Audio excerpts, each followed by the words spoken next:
Coming up next on Hands on Windows, we're going to look at the things Microsoft didn't say when it said it would promise to fix Windows 11 in 2026.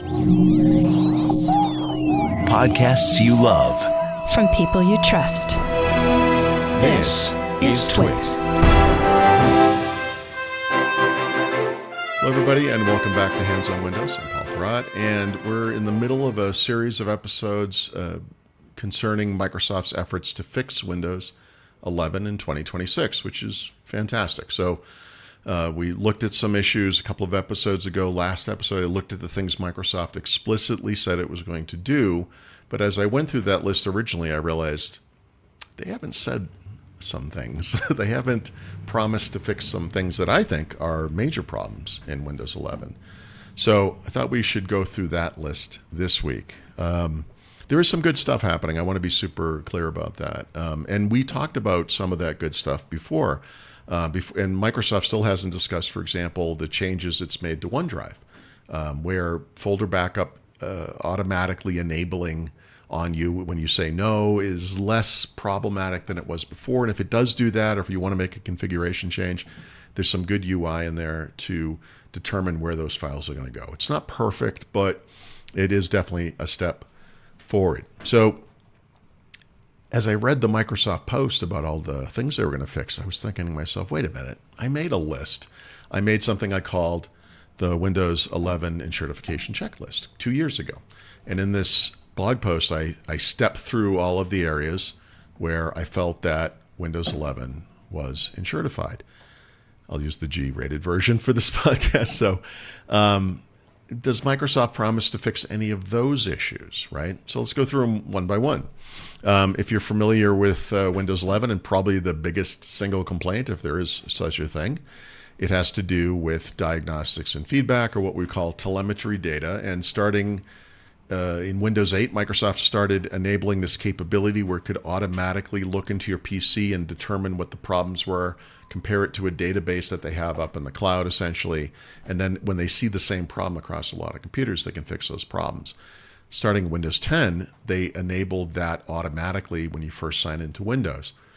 And there were some changes back and forth, but Windows 11 continues forward with that system. And so diagnostic data, or telemetry, is required in Windows 11. There's nothing you can do in the UI to turn that off. You can send them more information if you want. I don't know why anyone would do that, but you could. But what you can't do, what you don't see here is a switch, I don't want to send more data. Microsoft has said nothing about telemetry. So if we're keeping a scorecard here, I think we're 0 and 1 right now. So on my list of encertified elements of Windows 11, number 1, without a doubt, is telemetry, and they have never addressed that. So that's not changing. The Start menu, which we talked about in the last episode, how they're working on fixing the performance. They also talked about kind of the relevancy, or the how they can recommend things in here that are typically apps or whatever. They're going to try to make that better for people somehow. I'm not really sure. It's just an advertisement, but you can at least turn that off. But you know, one of the things we used to complain about back in the day with Windows, which is still a problem today, is that PC makers often bundle tons and tons of crapware on their computers. Starting in Windows 10, Microsoft started doing it. And I've already cleaned this up, but usually there's stuff in here like a LinkedIn stub, which you can kind of click on. It runs installs a LinkedIn app. There'll be junk down here in the recommended section. I've already done what I can to clean this up, but Microsoft never addressed that in their their announcement promise. So now we're 0 for 2. Okay, great. So surely this is going to get better. We'll see. But let's have a quick pause first. The next issue is actually one finally that they have addressed, and that's that Windows Update, the chaotic constant updates. I talked about how they're going to let you pause updates for a longer period of time than 5 weeks, etc. So they are not providing a lot of details about how this is going to work. But to me, the chaos of Windows Update is at least twofold.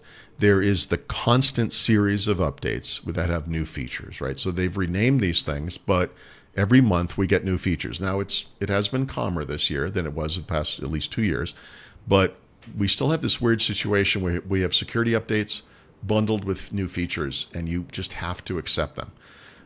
The other side of that coin is that you may want some new feature, and those new features, by and large, are delivered as CFRs or controlled feature releases. And what that means is that they will be enabled randomly on your computer. There's no UI in here to say, no, I want the new feature right now. They've never addressed that, at least not for the stable version of Windows 11. Insiders are going to get some kind of a fix along those lines. So we'll see how that goes. So I'm gonna put this one in the win column for Microsoft. So we're one and two now, I think is the way to look at that.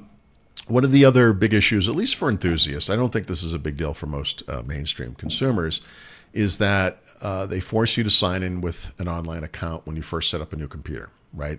Now, for most individuals, that will be a Microsoft account, an MSA.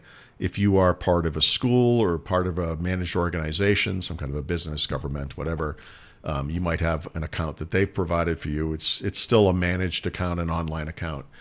What they have removed from the UI is the ability to sign in as a local account and not have any connection to these online services.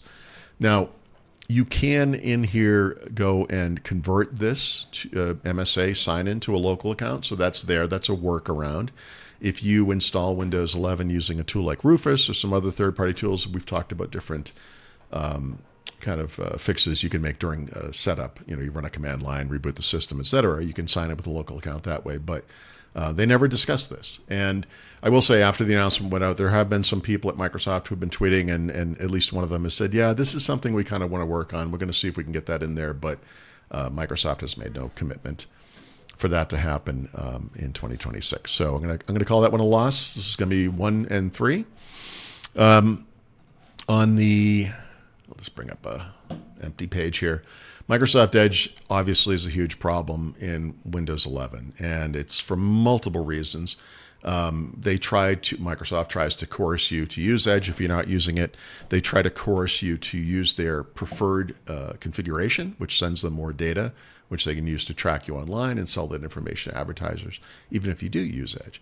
If you configure another web browser to be the default web browser, it will still run Edge when you click on a story here in widgets, if you click on a search result, and a couple of other places. And so there are workarounds and utilities you can install, but the default behavior in Windows 11 is to ignore your default browser choice in certain situations because it's better for Microsoft that it do so.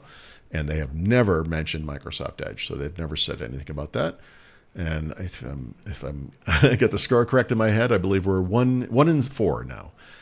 So we've only got the one minor victory there.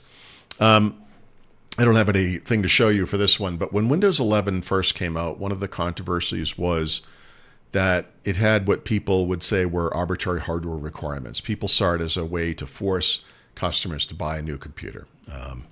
And there was some validity to that when Windows 11 first shipped. But the thing we've seen since then are a bunch of new security features built into the system. They're actually very good, that do require a TPM security chip 2.0 or higher, or Microsoft Pluton, security chip. And I feel like this one doesn't mean as much anymore. Microsoft also introduced something called Copilot Plus PC, which is much more stringent hardware requirements. There's all kinds of reasons for that, but 16 gigs of RAM, 512 gigs of storage, an MPU that can do 40 tops of hardware accelerated AI performance, et cetera, et cetera. Those are special premium computers, so that's not a big deal. But the end result to me is that the hardware requirements that to me were a problem a couple of years ago are not really a problem. I'm going to call this one a wash. I'm not going to score this either way. I won't hold this against Microsoft. I think they've done pretty well there.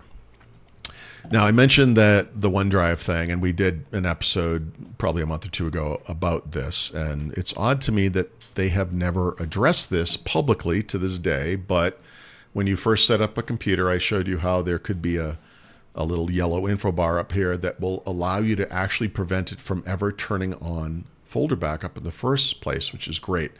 I also talked a little bit about, let me just make sure there's nothing in this folder before I do this. Yeah, there's a little bit in there. It's okay. If you turn this thing, if you turn on, or it turns on for you somehow, some notion of folder backup, and then you go in and say, well, actually, I don't want that on.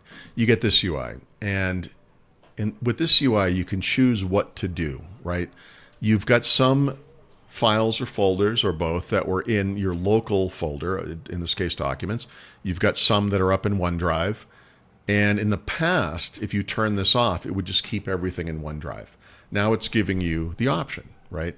Now I'm going to actually leave this alone for right now, and I'll show you why, because I've got stuff. If I go into my OneDrive and I go into the documents, you can see there's other stuff in there. So I'm going to have to figure out how to fix that. But this is kind of the problem, because I don't get an option that is only bring back the stuff that used to be on the computer, right? You can either have all of it in OneDrive or all of it on the PC. So it's a step forward, but it's also not a perfect fix. I'm going to give this one kind of a tie, right? And so in this sense, I guess we're at I think it's 1-4-1, if that makes sense. So we got 1 win, 4 losses, and this one's kind of a tie, because this is an improvement, but it's not a total solving of the problem. If you're not paying attention and don't know what you're doing, OneDrive could still automatically enable folder backup without even telling you, which to me is absolutely crazy. So there's a little bit of good and bad in there. So we'll see what actually happens. Microsoft, like I said, Microsoft employees who were working on this have been tweeting lately. They're on social media. They're talking about stuff. They're getting feedback. They're providing more information about some of the stuff they're doing. By the time you see this video, we'll probably have seen some of the first changes in Windows, although that will only be in the Insider program. I don't expect any of these things to occur or not. But the thing is, last episode I talked about the stuff they are doing. By and large, most of what I talked about here is what they're not doing. And so to go through that list again, the things that are not being fixed or haven't been addressed in any way are the forced telemetry, the pre-installed crapware, and just recommendations in general. The forced Microsoft account sign-ins, the forced Edge usage, which is true whether you use it or not. And then the OneDrive thing is kind of a half, one good, one bad, one improvement, one not so good. So it's not as great as it could be, I guess. But, again, we'll see, because as I record this, we probably have about 5 to 6 months before we actually see the next version, the next major version of Windows 11. And things can change between now and then too. So it's not all bad, but we just need to be honest about, we had identified, myself and others, what we think of as serious problems with Windows. And it's odd to me that they just made a big promise to fix the thing and didn't address most of those things, which is unfortunate. Anywho, thank you for watching. We will have a new episode every Thursday. You can find out more at twit.tv/HOW. Thank you so much. Thank you especially to our Club Twit members. We love you. If you're not a Club Twit member, you can learn more at twit.tv/club. Hey everybody, it's Leo Laporte. Are you trying to keep up with the world of Microsoft? It's moving fast, but we have 2 of the best experts in the world, Paul Thurrott and Richard Campbell. They join me every Wednesday to talk about the latest from Microsoft on Windows Weekly. It's not a lot more than just Windows. I hope you'll listen to the show every Wednesday. Easy enough. Just subscribe in your favorite podcast client to Windows Weekly or visit our website, twit.tv/WW. Microsoft's moving fast, but there's a way to stay ahead. That's Windows Weekly, every Wednesday on Twitter.